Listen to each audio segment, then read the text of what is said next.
ഇന്ന് നമുക്ക് നല്ല അസല ടേസ്റ്റുള്ള കല്യാണ മീൻകറി ഉണ്ടാക്കിയെടുക്കാം. ചട്ടിയിലേക്ക് വെളിച്ചെണ്ണ ഒഴിച്ച് ചൂടായി വരുമ്പോൾ അതിലേക്ക് കടുകും ഉലുവയിട്ട് പൊട്ടിയ ശേഷം ഇഞ്ചി, വെളുത്തുള്ളി, കറിവേപ്പില ഇട്ടിട്ട് ഒന്ന് വഴറ്റിയെടുക്കാം.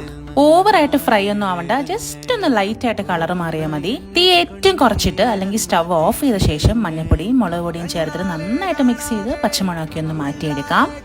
ഇതിലേക്ക് കുടംപുളിയും അത് സോക്ക് ചെയ്യാൻ യൂസ് ചെയ്ത വെള്ളം കൂടെ ചേർത്ത് കൊടുത്ത് നന്നായിട്ടൊന്ന് മിക്സ് ചെയ്യാം. ആവശ്യത്തിനുള്ള ഉപ്പും കൂടി ചേർക്കണം.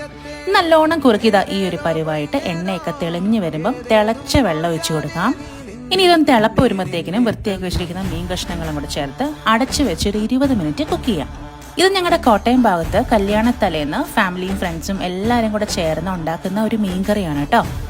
ഇത് ഒരാഴ്ച വരെ കേടുകൂടാതെ ഇരിക്കും. ഡെയിലി ചൂടാക്കി വെക്കണമെന്നേ ഉള്ളൂ. ഇതിൽ ചെറിയുള്ളിയോ പച്ചമുളകോ ഒന്നും ചേർക്കില്ല, വെളിച്ചു പോകും. അവസാനമായിട്ട് വെളിച്ചെണ്ണയും കറിവേപ്പിലയും ഉലുവാപ്പൊടിയും ചേർത്താൽ മീൻ കറി റെഡി.